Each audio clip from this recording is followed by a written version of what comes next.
Vidhana Soudha parliament ನಮ್ಮದು ಅನ್ನೋದು, ಇನ್ಯಾರೋ ಕಾಬಾ ಒಳಗೆ ಶಿವಲಿಂಗ ಇದೆ ಅನ್ನೋದು, ಎರಡನ್ನೂ ನಾನು ಸಮಾನವಾಗಿ ಕೇಳಿಸ್ಕೊಂಡು ಸುಮ್ಮನೆ ಆಗ್ತೀನಿ. ಅಲ್ಲ ಅದು ಬೇರೆ, ಅದು ಬೇರೆ.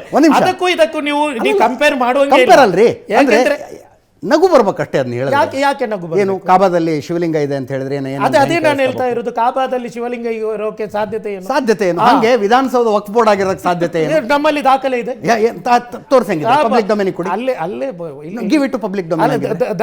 ದರ್ಗಾದ ನೀವು ಇದು ಮಾಡಿದರೆ ಯಾವುದು ಯಕೀನ್ ಶಾ ದರ್ಗಾ ಇದೆ, ವಿಧಾನಸೌಧ ಮಾತ್ರ ಅಲ್ಲ, ಸುತ್ತಮುತ್ತಲ ಎಲ್ಲವೂ ವಕ್ಫ್ ಆಸ್ತಿ ಆಗಿತ್ತು. 1500 ವರ್ಷಗಳ ಹಿಂದೆ ಇದ್ದಂಥ ಚೇಳರು ಕಟ್ಟದಂತಹ ದೇವಸ್ಥಾನ ಇವತ್ತಿನ ತನಕ ಪೂಜೆ ಪುನಸ್ಕಾರ ಆಗುತ್ತೆ.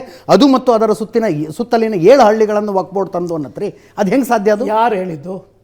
ತಮಿಳುನಾಡಿನಲ್ಲಿ ಆಗಿರುವ ಘಟನೆ. ತಮಿಳುನಾಡಲ್ಲಿ ನೆನ್ನೆ ತಮಿಳುನಾಡಿನಲ್ಲಿ 150 ಮನೆಗಳಿರುವಂತಹ ಒಂದು ಗ್ರಾಮದ ಎಲ್ಲಾ ಮನೆಗಳವರೆಗೂ ವಕ್ಫ್ ಬೋರ್ಡ್ನ ನೋಟಿಸ್ ಬಂದಿದೆ.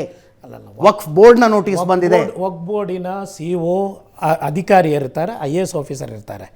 ಸರ್ಕಾರದ ಆದೇಶ ಏನಾದರೂ ಇದ್ದರೆ ಅಲ್ಲಿ ನೋಟಿಸ್ ಕೊಟ್ಟಿಲ್ಲ ಅಂತ ಹೇಳಿದರೆ ಹೈಕೋರ್ಟ್ ಅವರ ಮೇಲೆ ಕ್ರಮ ಕೈಗೊಳ್ಳುತ್ತೆ. ವಕ್ಫ್ ಬೋರ್ಡು ಮುಸಲ್ಮಾನರು ತಮಿಳುನಾಡಿನಲ್ಲಿರುವಂಥ ಇದೆಲ್ಲ ನೀವು ಒಕ್ಕಲಿದ್ದೋಗಿ ಎಲ್ಲೂ ಹೇಳಿಲ್ಲ, ಬಿಜಾಪುರದಲ್ಲೂ ಹೇಳಿಲ್ಲ.